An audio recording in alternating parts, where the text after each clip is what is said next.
Defending WSOP main event champion Ryan Reese kicked off the day with a shuffle up and deal for Tuesday, July 8th. Let's take a look at the day's action in Las Vegas.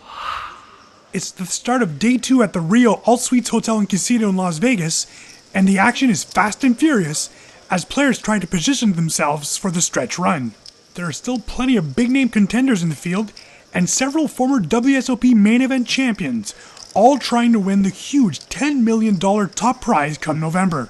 Amongst the former champs still in contention is 2010 main event winner Jonathan Duhamel, who talked to us about his summer so far. It's always absolutely crazy to be here for the main event. I mean, even though playing 1C, I see the other players playing for 1A and 1B, and I was just so excited to be here and keep on playing.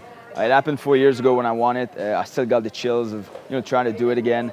There's so many people playing right here, so it's a lot of fun. I'm just really happy to be here. Yeah, I think people still try to gun for me a little bit, try to bluff me off some pots and stuff like that. But you know what? I love it. I love action. I love playing a lot of pots, raising, bluffing, and stuff like that. So there's a lot of action going on our table. I love it that way. It's pretty good. So we'll see what happens. The Rio isn't the only place where poker players are spending their weekdays in Las Vegas this week. The Aria is hosting a new World Poker Tour series called the WPT 500, where players who buy into the tournament for $500 earn the right to fight for the $1 million prize pool.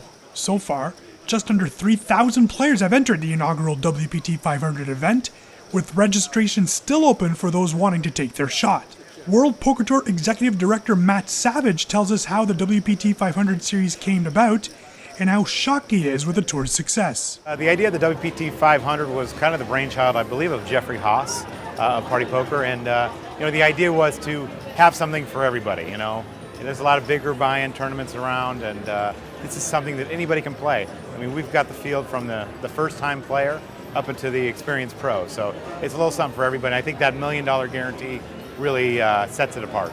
Yeah, it's amazing. Actually, the only problem with the turnout is that, we don't have enough tables and space, which is always a good problem to have, but along that, it creates long alternate lines, but we're dealing with that. We've got just about all the alternates in so far, so I'm pretty happy with that. For the Global Poker Index, I'm Eric Danis. Stay tuned for more exciting coverage from the World Series of Poker here in Las Vegas.